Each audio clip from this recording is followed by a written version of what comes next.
అంటే చంద్రబాబు నాయుడు గారు ఎట్లా ఉంటారంటే మనకి పెళ్లిలో సూర్య పంతులు గారు వెళ్ళి నక్షత్రం ఒకటి చూపిస్తాడు. ఏంటిది? ఆరుంధతి నక్షత్రం చూపిస్తాడు. ఈయన చూస్తూ ఉంటాడు, అది కనపడతా ఉండదు. ఇట్లాగే మన సూపర్ 6 కూడా అట్లాగే ఉంటుందండి. అక్కడ చూపిస్తాడు, అల్లాది వచ్చేసింది అంటారు కదా. అక్కడ మన దరిద్రం కూడా ఏంటంటే వీళ్ళు ఏం చూపిస్తే నమ్మేస్తారు అనుకుని నిన్న మొన్న ఒక పాపను అడ్డం పెట్టి ఒక వీడియో పెట్టారండి. మీరు అందరు కొంతమంది చూసుంటారు, కొంతమంది చూసుంటారు. ఆ పాప వచ్చి నాకు మునుపటి ప్రభుత్వంలో ఎప్పుడు ఫీజులు రాలేదండి, ఇప్పుడు మాత్రం దండిగా లోకేష్ బాబు వేసేస్తున్నాడండి అని చెప్పింది. ఆ పాప తల్లిదండ్రులు ఎవరో తెలియదు కానీ వాళ్ళు ఎక్కడైనా కనిపిస్తే అడగాలనుంది. దండిగా ఎవరేశారయ్యా?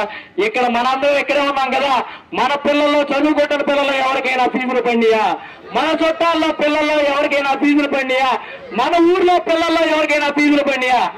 అలాగే ఈ మీడియా, సోషల్ మీడియా మాధ్యమాల్లో బాబాయ్ పెట్టిన కెమెరాలోంచో అటు నుంచో అటువైపు చూసేవాళ్ళని కూడా అడుగుతున్నా, మీరు తెలుగుదేశం వాళ్ళైనా పర్లా, మీ ఇంట్లో పిల్లలు చదువుతుంది, మీ ఇంట్లో అయినా ఫీజులు పడ్డాయా అని అడుగుతున్నా.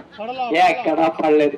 కానీ మన లోకేష్ బాబు గారు చక్కగా సినిమా ఆర్టిస్టులు నలుగురిని తెచ్చేసి మాకు ఫీజులు పడిపోయినాయి, సూపర్ 6 పడిపోయిందని చెప్తాడు. చూస్తుంటే ఇక జనాలు పెంచోళ్ళ లేకపోతే నువ్వు పెంచోళ్ళ ప్రయత్నం చేస్తావు. ఒకప్పుడు అందరూ అంటే ఈయన చెప్పిన మోసాలన్నీ నమ్మిన జనాలు అందరూ బాబు గారు రావాలి, బాబు గారు రావాలన్నారు. ఇప్పుడు బాబాయ్ కావాలి, బాబాయ్ కావాలన్నారు. దెబ్బకు ఈ రోజు పరిస్థితి జనాలు దట్టా ఉంది.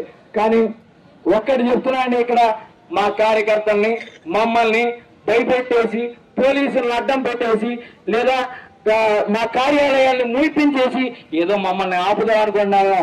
వైఎస్ఆర్ కాంగ్రెస్ పార్టీ జెండా పట్టుకుని 15 ఏళ్ళైందండి.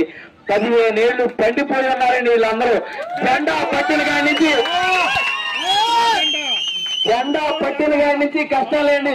తెలుగుదేశం జెండా వాళ్ళలాగా మాకు ఏసీలో పడుకుని ఫుట్బాల్ దిగేసి లోపలికి వెళ్ళిపోయే రాజకీయ